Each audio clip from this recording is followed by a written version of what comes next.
ഇപ്പൊ ഇത് പൗഡറൊക്കെ പൂശി ഒരു ആളുടെ ഫോട്ടോ വെച്ചിട്ടുണ്ട്. ഇപ്പൊ ശബ്ദിച്ചോ? ശബ്ദങ്ങളൊക്കെ ജീവിച്ചിരിക്കലും അതല്ലേ? ശബ്ദിച്ചിട്ടുണ്ടോ ഈ കേരളത്തിൽ വേണ്ടി? പാർലമെന്റ് ശബ്ദിച്ചോ? പ്രസംഗിച്ചോ? എന്ത് ചെയ്തു?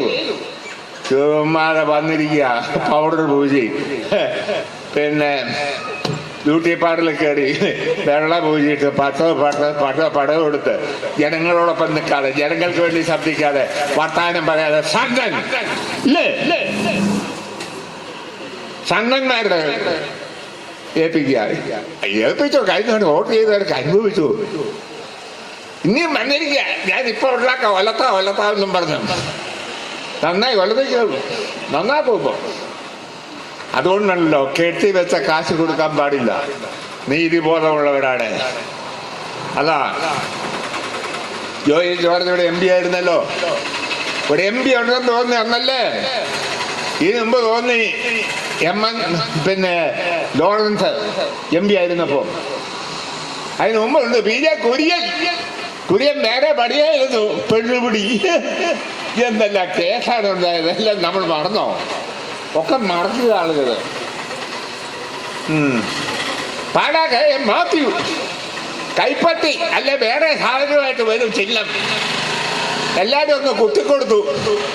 വോട്ടും മേടിച്ച് ജയിച്ചു പോയ അടുത്ത തെരഞ്ഞെടുപ്പിൽ ഇങ്ങോട്ട് വരിക. അല്ലാതെ ഒരുത്തരെ കണ്ടിട്ടില്ല. MN ലോറൻസ് അങ്ങനെ ആയിരുന്നില്ല. എല്ലാ ഘട്ടത്തിലും ഇവിടെ വന്നു. ജോയിസ് ജോർജ് ഈ ജില്ലക്കാരൻ എന്നും ഒപ്പം നിന്നു. ഇയാൾ നിന്നോ? ഈ ഡീൻ കുര്യാക്കോസ് എപ്പോഴേലും ഇല്ല. അതുകൊണ്ട് പണ്ട് മുതലും കണ്ടതാ എല്ലാം വിദേശികളെ ചുമടാ നമ്മുടെ പടി. ആകെ സ്വദേശി എന്ന് പറഞ്ഞാൽ ഇപ്പോ ജോയിസാ. അതുകൊണ്ട് വയ്യാവേലി 5 വർഷം കയറി പിടിച്ചു. എങ്ങും കൊള്ളാത്ത വരുവോയി. വീണ്ടും ഈ വയ്യാവേലി ശോഭക്കാനുള്ള വിധി ആണോ ഇന്ത്യക്കാർക്കുള്ളത്, ഈ പിന്നെ ഇടുക്കിക്കാർക്കുള്ളത്?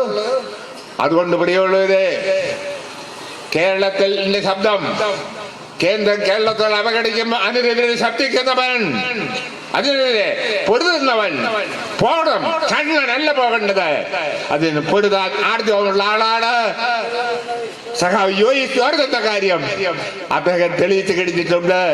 അതുകൊണ്ട് അദ്ദേഹം ഇത്തവണ പാർട്ടിയുടെ ചിഹ്നത്തിൽ തന്നെയാണ് മത്സരിക്കുന്നത്. അടിവാൾ ചുറ്റിയ നക്ഷത്ര ചിഹ്നത്തില് അദ്ദേഹത്തെ വോട്ട് ചെയ്ത് ഇടുക്കിക്ക് വേണ്ടി, ഈ കേരളത്തിന് വേണ്ടി, കേരളത്തിലെ LDF ഗവൺമെന്റിന് വേണ്ടി ഇന്ത്യൻ പാർലമെന്റിൽ ശബ്ദമുയർത്താൻ ഒരു കൈത്താൻ ഇടുക്കിയുടെ വകയായി നൽകണം.